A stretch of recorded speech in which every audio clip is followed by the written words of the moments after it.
আন্তর্জাতিক চক্রান্ত উলামায়ে কেরামের ইজ্জত নষ্ট করার জন্য। যারা উলামায়ে কেরামের বিরুদ্ধে ষড়যন্ত্র করে, ফেসবুকে লেখালেখি করে, বিভিন্ন ভাবে প্রপাগান্ডা চালায়, চক্রান্ত করে, আল্লাহ এদের হেদায়েত দান করেন।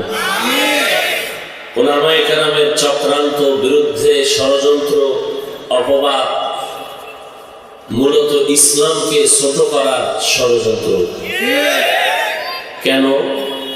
কিয়ামত পর্যন্ত আর কোনদিন নবী আসবেন না। নাকি পাবনায় রবিউল আউয়ালে নবী আসবেন না?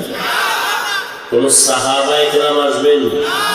সত্য কথাটা মানেন আর না মানেন, অন্তত স্বীকার করেন, সমর্থন দিয়ে। সাহাবায়ে কেরাম আসবেন না। কোন আইম্মায়ে কেরাম আসবেন? ইমাম আবু হানিফা, ইমাম শাফিঈ, ইমাম মালিক, ইমাম আহমদ বিন হাম্বল, ইমাম বুখারী, ইমাম তিরমিজি, ইমাম মুসলিম কেউ আসবেন? বড় বড় আউলিয়া কেরাম আর আসবেন না। কিয়ামত পর্যন্ত এই জাতিকে পরকাল জিন্দেগির যেমন শান্তির ঠিকানা দেখাবেন, দুনিয়াতেও শান্তির ঠিকানা দেখাবেন কোরআন সুন্নাহর আলোকে একমাত্র উলামায়ে কেরাম। কারা দেখাবেন? খুব খেয়াল করি, আওয়াজ বন্ধ রাখি। উলামায়ে কেরাম পথ দেখাবেন, আর কেউ দেখাবার কোন সুযোগ নাই, অধিকার নাই, অনুমতি নাই। এ জাতিকে সঠিক পথ দেখাবেন কারা? জবান খুলেন, কারা? উলামায়ে কেরাম। আন্তর্জাতিক চক্রান্ত উলামায়ে কেরামের ইজ্জত নষ্ট করার জন্য। একটু খেয়াল করিয়েন ভাই, কেন?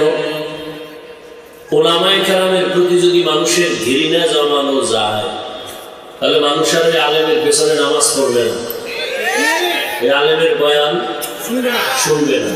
তাহলে ইসলাম বন্ধ করে দাও, মাদ্রাসা বন্ধ করে দাও বলতে হবে না, অটো বন্ধ হয়ে যাবে। যুবক বাবারা, অনেক শিক্ষিত মানুষ আপনারা, আমরা টুপিওয়ালারা বোকা, বিশেষ করে আমি বড় বোকা। তবে একটু খেয়াল করিয়ে শুনিয়েন, ভুল হলে ধরায় দিয়ে। তবে বেয়াদবি যেন না হয়, সাবধান। আলেমদের সাথে বেয়াদবি করে কিন্তু ঘরবাড়ি ছাড়া।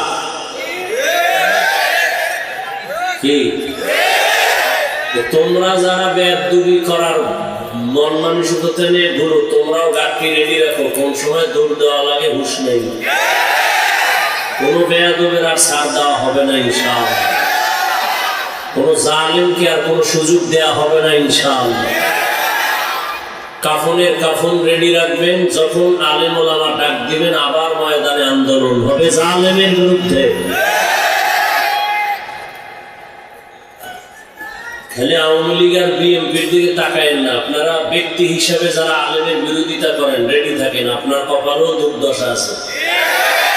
ফেসবুকে যারা লেখেন মরার আগে মরা লাগবে, রেডি থাকেন। আজরাইল আসার আগে আর একটা মরা আছে, বেয়াদবি করলে কপাল শেষ। আল্লাহ হেদায়েত দান করুন।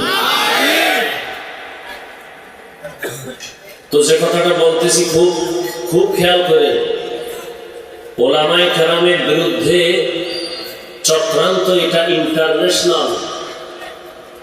কেন? ইসলামকে কলুষিত করার জন্য।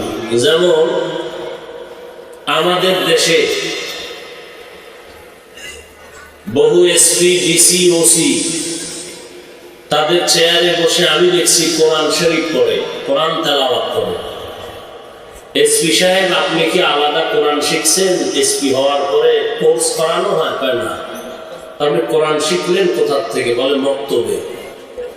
কোথায়? ওই যে ছোটবেলা মা বাবা মক্তবে পাঠাইছিলেন, ওই সময় কোরআন শিখে ফেলেছে। বাংলাদেশে দাঁড়ায় কোনো নাস্তিক, কোনো বেঈমান, কোনো ইহুদি, কোনো খ্রিস্টান, কোনো হিন্দু বলে নাই মক্তব বন্ধ করে দাও।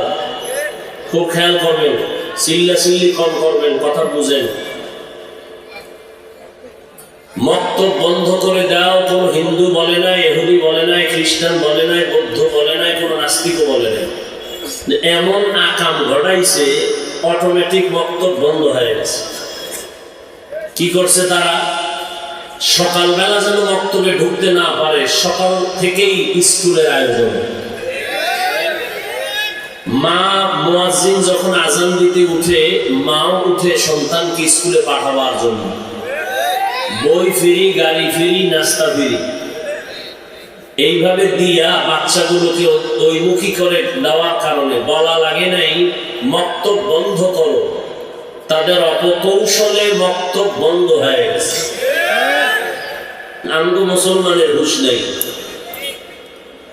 বেঈমানরা লাফায়, তালে তালে কিছু মুসলমান অন্ধের মতো লাফায়, বুঝে না যে আলেমের বদনাম করলে দিন শেষে ইসলাম খাটো হয়। মানুষ বলে ইসলামই ঠিক নাই, হুজুরেরা ঠিক নাই, তো এগুলো কথার ইসলামও ঠিক নাই।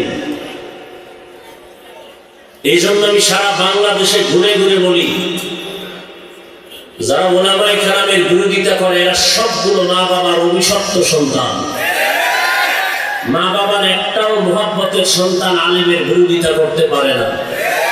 প্রত্যেকটার কপালে মা বাবার অভিশাপ। আল্লাহ পাক ওই গজব থেকে সন্তানদেরকে হেফাজত করেন।